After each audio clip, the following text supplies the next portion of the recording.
Good evening, and welcome to SoapboxTonight, the place where your opinions get an upgrade faster than your phone battery dies. And speaking of phones, have you noticed how everyone's really glued to them these days? Everyone's walking around with their eyes glued to these little rectangles like we've all collectively agreed to audition for the Walking Dead Wi-Fi edition. But maybe, just maybe, all that scrolling, swiping, and app juggling is about to become a quaint little memory. You see, Elon Musk is making some news again. He popped up on Joe Rogan's podcast and casually suggested our beloved smartphones might not actually be phones for very much longer. Forget about apps, forget swipes, and forget menus. Soon your device might just be a magic mirror to an AI that lives somewhere else, doing everything for you while you sit back and, well, while you hope it doesn't judge you too harshly for your questionable Netflix choices. And he's not alone here. Researchers are working on AI operating systems, basically whole computers that will run themselves while you issue commands like some sort of digital monarch. Dutch Telecom even showed off a prototype at Mobile World Congress. Meanwhile, the hardware makers, the people who sell RAM and SSDs, well, they're quietly moving to where the money really is: AI data centers. While we debate between 24 and 64 gigs of RAM, some AI out there is chowing down memory like Pac-Man on steroids. Coincidence? Maybe. But it sure looks like a preview of a world where our pockets may not carry computers, but little genies. Slightly passive-aggressive little genies. So before you get all nostalgic and hug your phone goodbye, hold off. If you think you've seen tech try to reinvent itself, let me give you a preview of what happens when that reinvention hits a glitch. Case in point, recently, Tesla's Optimus robot, the one they keep telling us is going to replace us all, well, it recently took a rather public stumble during a demo. Not a stumble as some metaphorical "we messed up the future" kind. It took a literal tumble. According to onlookers, it raised its hands towards its head as if it was removing some invisible VR headset. It was a gesture straight out of remote-controlled Robot Brate's character. So as we sit here arguing over whether we need 64 gigs of RAM or if we need another shiny rectangle in our pockets, maybe the real lesson is this: even the robots meant to show us a seamless AI-filled future still trip over their own wires. Because whether it's phones turning to AI magic mirrors or a robot falling flat on its backside, the future always runs on ambition plus bug reports. Welcome to the show. Gentlemen, welcome back to SoapboxTonight, where the microphone is still free, but the security bill is getting suspiciously expensive. Tonight we're talking about something that you may have noticed but probably haven't said out loud.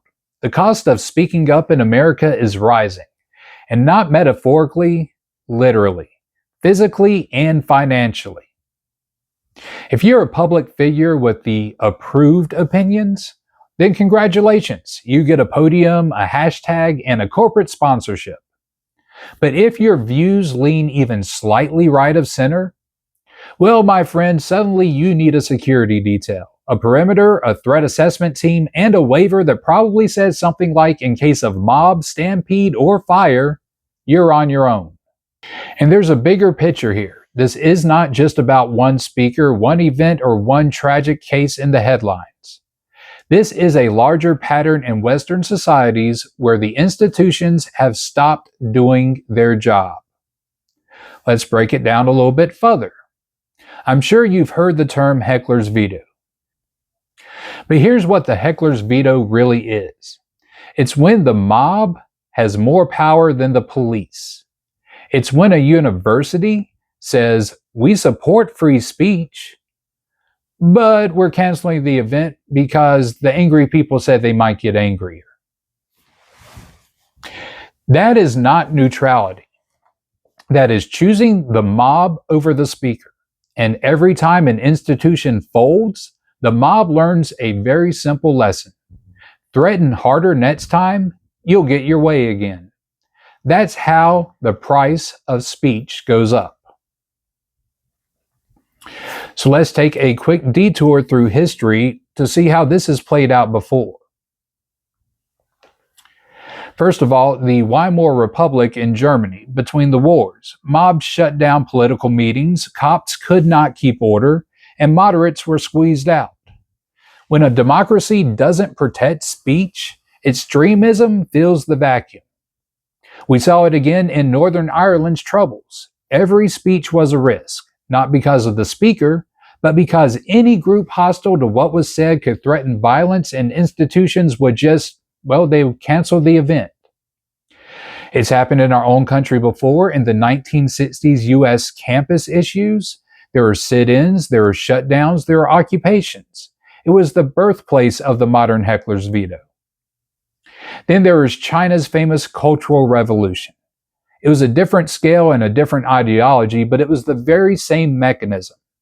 When dissent becomes considered moral evil, the population polices itself aggressively. It happened also in post-Soviet Eastern Europe not very many years ago.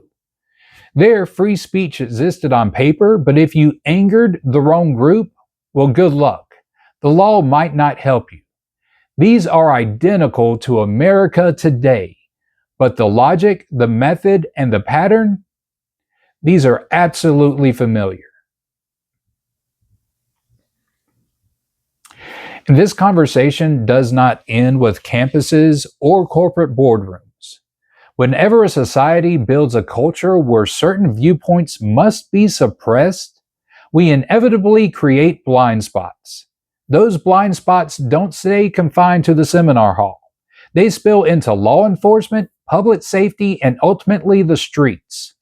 Which brings us to an uncomfortable truth nobody wants to say out loud.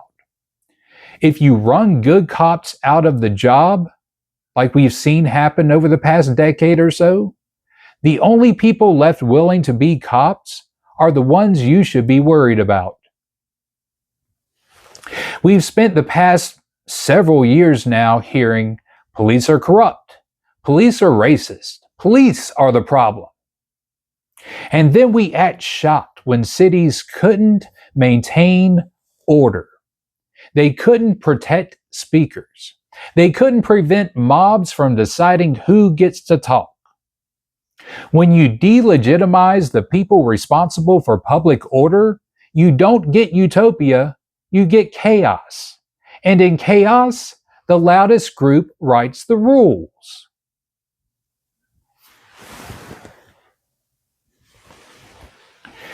Now here's the heart of this issue. The culture has stopped seeing political opponents as people you can debate and started seeing them as people you punish. Once you moralize your politics, shutting someone down becomes justice. Mobbing someone becomes activism. Silencing someone becomes safety. At that point, right of center ideas don't just become wrong, they become dangerous. And once you label something dangerous, you can justify anything to stop it. That's why the cost goes up. Not because the ideas are new or controversial, but because society has learned to treat them like toxic waste.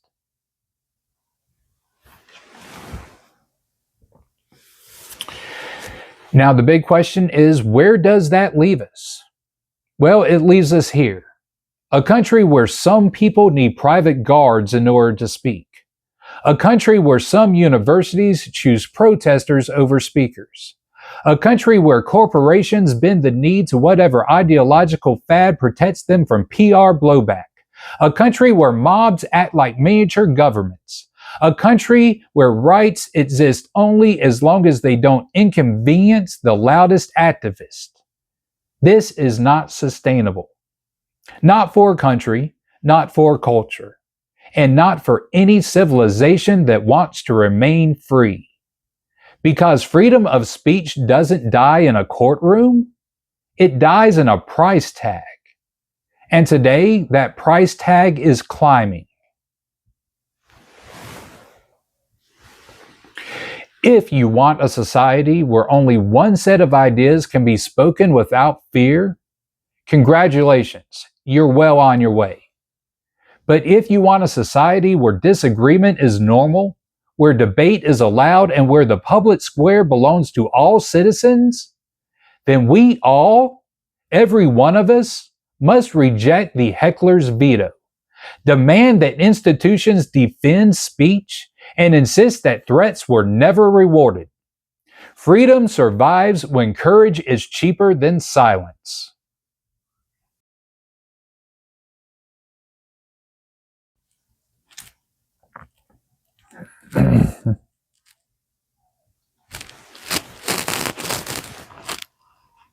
So you may have recently seen this in the news, a 12-inch cross in a Florida yard, 5 years of legal battles, and tens of thousands of dollars spent. Sound absurd? That's because it is. It's a perfect example of how exercising your constitutional rights can be made expensive. Wayne Anderson, a resident of the Villages in Florida, simply wanted to display a tiny religious symbol in his front yard. A cross, just a foot high. That's it. No towering monument, no flashy display.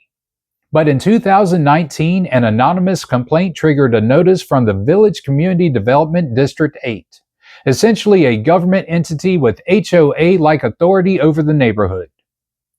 They claimed his cross violated community standards. Then the fine started. $25 a day. That quickly snowballed to $44,000 in fines. And if you think the government just waved a hand and told him to knock it off, well, think again. A lawsuit was soon filed citing the cross as a prohibited lawn ornament. Now here's the thing. Wayne had to fund his legal defense out of pocket. No one handed him a check. No nonprofit swooped in. He had to hire lawyers, pay retainers, and spend years fighting money he only got back after settlement.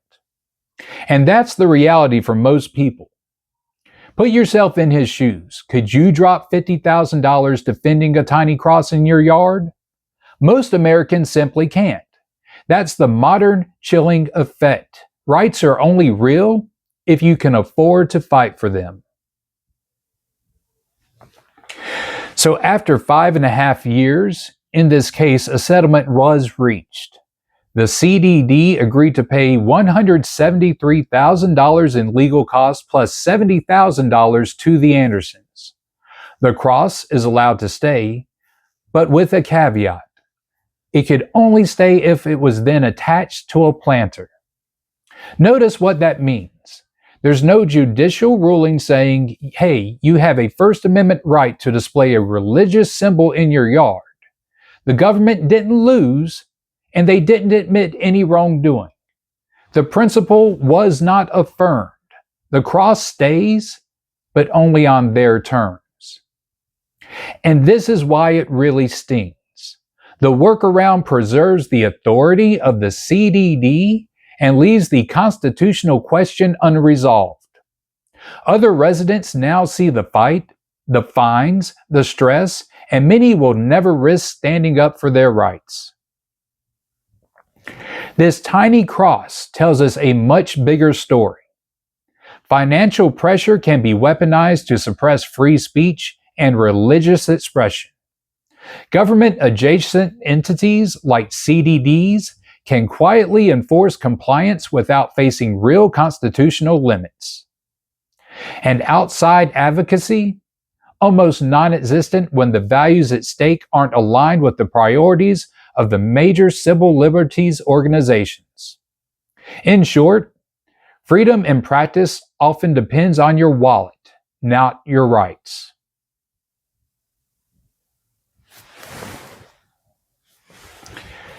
So Wayne Anderson won, sort of, eventually, but for the rest of us, the lesson is clear. Even a tiny symbol, a simple act of expression, can cost tens of thousands of dollars, years of your life, and still leave your rights only partially intact. And that is the cost of speaking up today.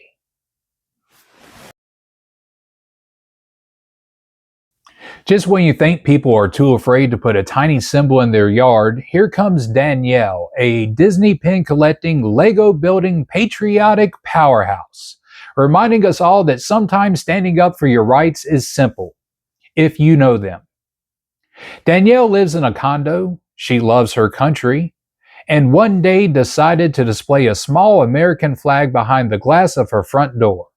That's it, just a symbol of gratitude and identity. But soon, she got an email from her condo board. Our rules and regulations do not permit this. Please remove this ASAP. They claimed the American flag was art, and that art cannot hang in a window. Danielle's reaction? Absolute disbelief. They are asking me to take down a part of my soul that I will not take down, she said. That American flag is part of who she is. And she went on to say she will not do it. And here's the real kicker. Federal and state law clearly protects her right to display a portable American flag on her property as long as it's done respectfully and doesn't interfere with common areas. The condo board had no legal basis to force her to remove it. After a few emails, the board confirmed she could keep the flag. Danielle is happy, her rights are intact, and other neighbors are starting to follow her lead. Some key takeaways here. Knowledge is power. In this case, Danielle knew and was able to quickly confirm her rights and fortunately did not suffer through year-long legal battles that are often needed. Individual assertion matters. Even small symbols of identity and belief deserve protection. Boards and associations have limits. They can manage common areas, enforce safety, and uphold rules, but they cannot overrule federal and state law regarding personal expression on your property. And finally, there's the cultural ripple effect. One person asserting their rights can inspire others. In this case, Danielle's flag sparked a small movement in her condo development. So the lesson here? Don't let bureaucracy stomp on your symbols of identity, faith, or patriotism. Sometimes knowing the law is all it takes to make sure your voice or your flag flies freely. And we close out this week's episode as we always do with our headline roundup. A quick look at all the stories that you shouldn't scroll past, but we don't really have time to get into tonight. So first up, a parade has been canceled over fear of raids. In Malpa's Street Holiday Parade, a decades-old Santa Barbara tradition has been canceled this year because participants feared potential ICE enforcement raids. Organizers cited community concerns, particularly from the largely Latino East Side, about safety at large public events. This is the modern heckler's veto at work. Public expression squeezed out by fear, not an illicit ban. Just like the cross-in-yard and flag-in-condo stories we covered today. It's fear, self-censorship, and cancellation. So next up, a California man has hit 15,000 spins on a Disneyland ride. Proof that obsession, commitment, and maybe a little harmless absurdity still has a place in public life. A daring heist saw 8 works by Henry Matisse stolen from a library in Brazil.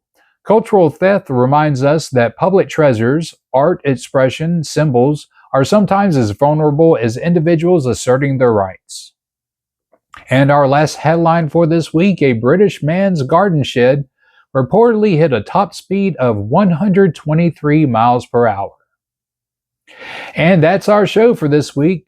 We appreciate you tuning in. Join us next week on Soapbox Tonight.